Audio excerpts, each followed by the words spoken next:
শুভ সকাল সবাইকে। আজ আমি স্নাতক সাম্মানিক বাংলা দ্বিতীয় ষান্মাসিকের দ্বিতীয় পত্রের দ্বিতীয় এককের অন্তর্গত শক্তি চট্টোপাধ্যায়ের কাব্য ও কবি প্রতিভা নিয়ে আলোচনা করব। 20 শতকের বাংলা সাহিত্যের একজন শক্তিমান কবি অথচ বিশেষভাবে বিতর্কিত কবি ব্যক্তিত্বের অধিকারী হলেন শক্তি চট্টোপাধ্যায়। তিনি 1933 খ্রিস্টাব্দে কলকাতার 24 পরগনায় জন্মগ্রহণ করেন। এই বিচিত্র প্রতিভাধর কবির মূলত গদ্যশিল্পী রূপেই বাংলা সাহিত্যের জগতে আবির্ভাব ঘটে। তার পরবর্তী সময়ে তিনি কৃত্তিবাস পত্রিকার সান্নিধ্যে এসে এবং তার প্রিয় বন্ধু সুনীল গঙ্গোপাধ্যায়ের অনুপ্রেরণায় কাব্য জগতে প্রবেশ করেন। ব্যক্তিগত জীবনে শক্তি চট্টোপাধ্যায় বিশেষ করে মাদক দ্রব্যের প্রতি বিশেষভাবে আকর্ষিত ছিলেন। তার সেই যে আকর্ষণের ভাব তার বিভিন্ন কবিতায় স্পষ্টভাবে পরিলক্ষিত হয়। তিনি এমনও বলেছেন যে মাদক সেবন ছাড়া কখনোই স্বতন্ত্র কবিতা রচনা করা তার পক্ষে সম্ভব নয়। তিনি তৎকালীন সময়ে তার এই মাদক নেশার ফলে বিশেষভাবে চর্চিত হয়েছেন। তথাপি নিজের ব্যক্তি স্বাতন্ত্র্য, কবি প্রতিভার সেই যে একটা আরম্ভ, বিশেষ করে নতুন নতুন বৈচিত্র্যময় বিষয়কে অবলম্বন করে তিনি কবিতা রচনা করে বাংলা সাহিত্যের জগতে বিশেষভাবে স্মরণীয় হয়ে আছেন। শক্তি চট্টোপাধ্যায় তথা এই মহান কবি 2003 সালে পরলোক গমন করেন। তিনি যে সমস্ত কাব্যগ্রন্থগুলি রচনা করেছেন তার মধ্যে রয়েছে যেমন হে প্রেম হে নৈশব্দ 1960 খ্রিস্টাব্দে প্রকাশিত হয়, ধর্মেও আছো জিরাফেও আছো 1965 খ্রিস্টাব্দে প্রকাশিত হয়, ছিন্ন বিচ্ছিন্ন 1976 খ্রিস্টাব্দে প্রকাশিত হয়, সুন্দর এখানে, হেমন্তের অরণ্যে আমি পুষ্পেন 1968 খ্রিস্টাব্দে, চতুর্দশপদী কবিতাবলী 1970 খ্রিস্টাব্দে, ঈশ্বর থাকেন জলে 1975 খ্রিস্টাব্দে প্রকাশিত হয়, অস্ত্রের গৌরবহীন একা 1975 খ্রিস্টাব্দে প্রকাশিত হয়, তারপর সুখে আছি 1975 খ্রিস্টাব্দে প্রকাশিত হয়, এই তো মর্মর মূর্তি প্রভু নষ্ট হয়ে যায় 1973 খ্রিস্টাব্দে প্রকাশিত হয়, কক্সবাজারের সন্ধ্যা 1974 খ্রিস্টাব্দে প্রকাশিত হয়, পাড়ের কাঁথা মাটির বাড়ি 1971 খ্রিস্টাব্দে প্রকাশিত হয়, মানুষ বড়ু কাঁদছে 1978 খ্রিস্টাব্দে প্রকাশিত হয়, পরশুরামের কুঠার 1978 খ্রিস্টাব্দে প্রকাশিত হয়, যেতে পারি কিন্তু কেন যাব 1982 খ্রিস্টাব্দে প্রকাশিত হয়, সোনার মাছি খুন করেছি 1976 খ্রিস্টাব্দে প্রকাশিত হয়, প্রচ্ছন্ন স্বদেশ 1982 খ্রিস্টাব্দে প্রকাশিত হয়, কিছু মায়া রয়ে গেল প্রভৃতি কাব্যগ্রন্থ। এর মধ্যে দড়ি আঁকে ছিঁড়ে ফেলে মঙ্গল বিষাদে আছে, মিষ্টি কথা বৃষ্টিতে নয়, সকলে প্রত্যেককে একা, যেতে পারি কিন্তু কেন যাব প্রভৃতি কাব্যগ্রন্থের জন্য তিনি 1983 খ্রিস্টাব্দে কবি সাহিত্যিক একাডেমি পুরস্কার পেয়েছেন। কবি শক্তি চট্টোপাধ্যায় 50-এর দশকের কবি হলেও তার কবিত্ব শক্তির যথাযথ স্ফুরণ ঘটে 60 এবং 70-এর দশকে। কবি শক্তি চট্টোপাধ্যায়ের প্রথম কাব্যগুলির মধ্যে তিক্ত যুগ যন্ত্রণার ছাপ পাওয়া যায়। বিশেষ করে নিজের আত্মযন্ত্রণাকে তিনি প্রথম পর্বের কাব্যগুলিতে স্থান দিয়েছেন। যেমন সমকালীন পারিপার্শ্বিক সমাজের প্রতিবন্ধকতা, নিজের স্বপ্ন দেখা, সেই স্বপ্নকে বাস্তবায়িত করার যে একটা প্রয়াস, তাতে একটা যন্ত্রণা, বিভিন্ন প্রতিবন্ধকতার মধ্যে দিয়ে এগিয়ে যাওয়া, তারই একটি বাস্তব চিত্র তিনি কাব্যগ্রন্থগুলির মধ্যে তুলে ধরেছেন। তার পাশাপাশি নিজেকে নিজের মতো করে চেনার একটা প্রয়াসে প্রথম শ্রেণীর কাব্যগ্রন্থে দেখা যায়।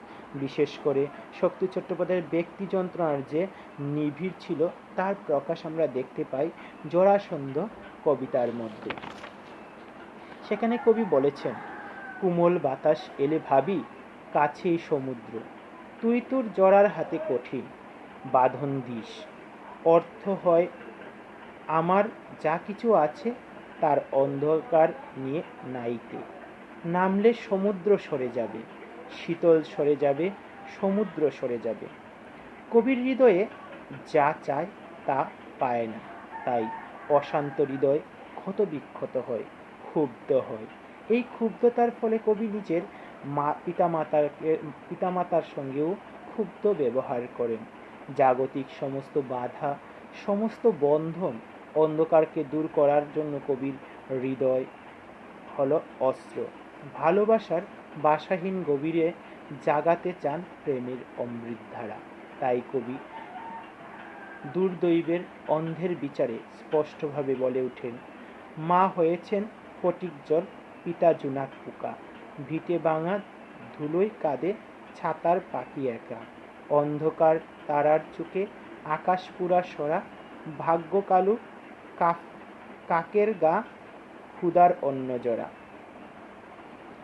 অথচ রূপ সুখ স্বার্থান্বেষী মানুষের আকাশচুম্বী সেই রূপ কবিকে বিশেষভাবে ক্লান্ত করে তুলেছে।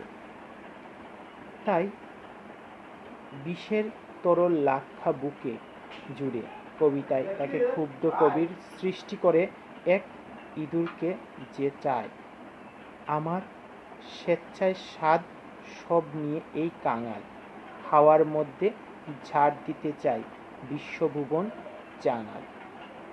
কবি শক্তি চট্টোপাধ্যায়ের কবিতায় যে যুগ চেতনার স্পষ্ট একটা ছাপ রয়েছে, তা আমরা বিশেষভাবে লক্ষ্য করি তার সৃষ্ট কাব্যগ্রন্থের মধ্যে। তার সেই ধর্মীয় আছে, জিরাফেও আছে। কাব্যগ্রন্থের অবনী বাড়ি আছো কবিতার মধ্যে দিয়ে কবির তিক্ত যুগ যন্ত্রণার একটা স্পষ্ট প্রকাশ লক্ষ্য করা যায়। কবি অবনী বাড়ি আছো কবিতার মধ্যে এই জগৎ মানে সমকালীন জগতের সেই হানাহানি, সমকালীন জগতের সেই যে মানুষের প্রতি মানুষের একটা বিদ্বেষ ভাব, পরের ভারতী মানুষের যে একটা হাহাকার, চারিদিকে একটা সাম্রাজ্যবাদী শক্তির গ্রাস, এই সমস্ত কিছুকেই তিনি তুলে ধরেছেন। এই কবিতাটি একটি ব্যঞ্জনাত্মক কবিতা, অর্থাৎ এই কবিতার মধ্যে কবি বাইরের যে সরলার্থ প্রকাশ করেছেন, ভেতরে একটা কঠিন অর্থাৎ একটা গূঢ়ার্থও রয়েছে।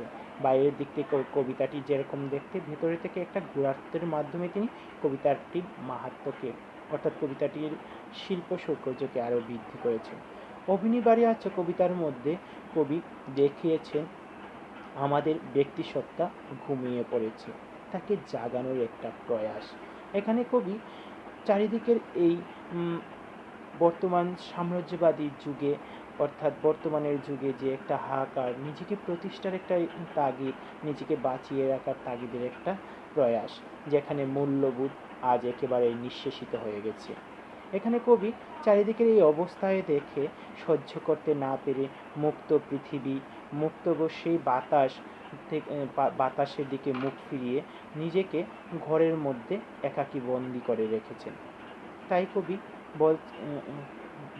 বন্দি করে রেখেছেন, কিন্তু এই অসময়ে অবনীর ঘুমিয়ে পড়াকে কবি কিছুতেই সমর্থন করতে পারেননি।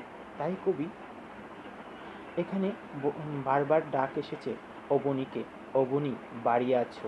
রাতের শেষ রাতের পড়ানাড়ার মধ্যে দিয়েও অবনীরই খোঁজ হচ্ছে, অবনী বাড়ি আছো। এই কবিতার মধ্যে কবি বিচিত্র ধারার সৃষ্টি করেছে। একদিকে যেন তিক্ত যুগ অভিজ্ঞতার মাধ্যমে একজন ব্যক্তি তার ব্যক্তিসত্তাকে লুকিয়ে সমস্ত জগৎ থেকে বন্ধন ছিন্ন করে একাকী গড়ে আবদ্ধ হয়ে আছে, ঠিক তার পাশাপাশি একটা প্রকৃতির সৌন্দর্যময়তাও সৃষ্টি করেছেন, অর্থাৎ প্রকৃতি চেতনার একটা প্রকাশ এই কবিতায় লক্ষ্য করা যায়।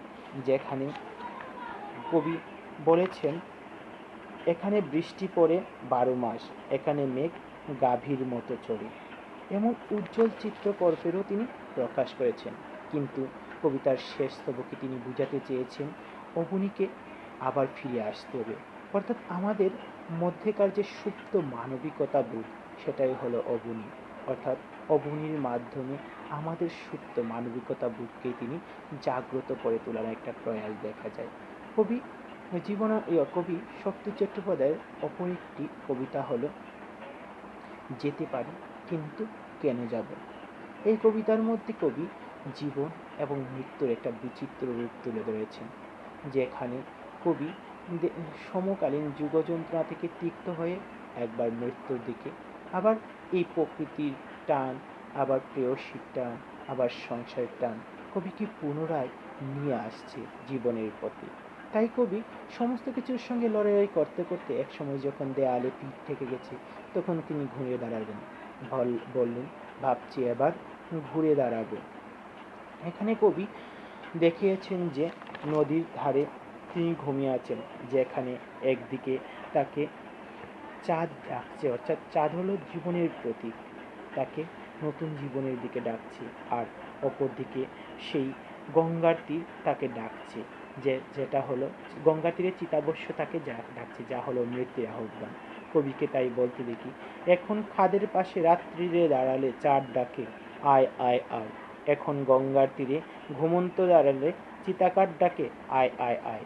আসলে এখানে চাঁদ হয়ে উঠেছে জীবন, আর চিতাবশ্য মৃত্যুর রূপকল্প। মৃত্যু জীবনের সন্ধিক্ষণে দাঁড়িয়ে কবির মনে হয় যেতে পারি, যে কোনো দিকেই আমি চলে যেতে পারি, কিন্তু কেন যাব। কবিতায় কবি উত্তরাধিকারের হাতে সমস্ত কিছু তুলে দিয়ে বলেছেন যে একদিন তাকে এই প্রকৃতির ডাকে সাড়া দিয়ে এই পৃথিবী থেকে অবশ্যই চলে যেতে হবে, কিন্তু সেই সময় আসলে। তার পাশাপাশি কবি আবার বলছেন সেই একান্ত বা একাকিত্ব বড় অপছন্দ, তাই যাওয়ার সময় কবি তার প্রেয়সীকে সঙ্গে নিয়ে যেতে চান, তবে এই অসময়ে নয়। কবি শক্তি চট্টোপাধ্যায়ের কবিতার মধ্যে প্রেম চেতনারও প্রকাশ ঘটেছে, যা কবির এক অনন্য বা বৈচিত্র্যময় কবি স্বাতন্ত্র্য বা কবি প্রতিভার বৈশিষ্ট্য, যেখানে জীবনানন্দের মতোই কবি প্রেমের স্বরূপকে বিচিত্রভাবে তুলে ধরেছেন। একদিকে রয়েছে সেই প্রেমের একাকিক মুখ, যেখানে কোনো কিছু না পাওয়ার একটা তীব্র আত্মযন্ত্রণা, অপরদিকে নারীর মধ্যে প্রেম। কবি জীবনানন্দের মতোই সেই নারী প্রেমকে তুলে ধরেছেন, একদিকে নারীর সেই যৌন লালসার্থ প্রেম, অপরদিকে নারীর সৌন্দর্যময়ী প্রেম, যেখানে সমস্ত জগতের সঙ্গে সংঘর্ষ লড়াই করার পর অবশেষে প্রেয়সীর কোলে মাথা রেখে নিশ্চিন্তে নিঃশব্দে ঘুমানো যায়। কবি শক্তি চট্টোপাধ্যায় আসলে একজন বাস্তববাদী কবি ছিলেন।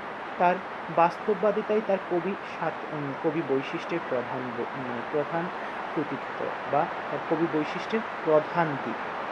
তিনি সমকালীন যুগের মধ্যে বা সমকালীন বাস্তব জীবনে যা দেখেছেন তাকেই তিনি তার কাব্যের মধ্যে স্থান দিয়েছেন। সমকালীন যুগের যে প্রেমের রূপ, ভালোবাসার রূপ, মৃত্যুর রূপ, কখনো বা সেই যে যুগ চেতনায় মানুষের মানবিকতা বোধ হারিয়ে গেছে, সেই মানবিকতা বোধের স্বরূপটিকেও তিনি তার কাব্যের মধ্যে তুলে ধরেছেন। এভাবেই কবি শক্তি চট্টোপাধ্যায় তার কাব্যের মধ্যে কখনো উজ্জ্বল চিত্রকল্প, আবার কখনো বা সেই মৃত্যুর ভয়াবহ রূপ, এই দুইয়ের সমন্বয় ঘটিয়েছেন। তার পাশাপাশি তার কবিতার আঙ্গিকের নিজস্বতাও তিনি দেখিয়েছেন। ছন্দ প্রয়োগ, অলঙ্কার প্রয়োগ কৃতিত্বের স্বাক্ষর রেখেছেন। বুদ্ধিদীপ্ত চমকপ্রদ উচ্চারণ ভঙ্গি, যা এই সময়কার কবিতার এক অন্যতম লক্ষণ, তাও শক্তি চট্টোপাধ্যায়ের কবিতায় সার্থকভাবে উপস্থাপিত হয়েছে। তাই সার্বিক দিক আলোচনা করে আমরা এটাই বলতে পারি যে সমকালীন পরিস্থিতিতে অর্থাৎ সেই 20 শতকের 60 এবং 70-এর দশকে সমকালীন সমস্ত কিছুকে প্রাধান্য দিয়ে এবং যুগ যন্ত্রণা সেই অনুযায়ী ভাষা ছন্দ প্রয়োগের মাধ্যমে তিনি যে কাব্য রচনা করেছেন তার মাধ্যমে তিনি বাংলা কাব্য সাহিত্যের জগতে বিশেষভাবে স্মরণীয় হয়ে আছেন।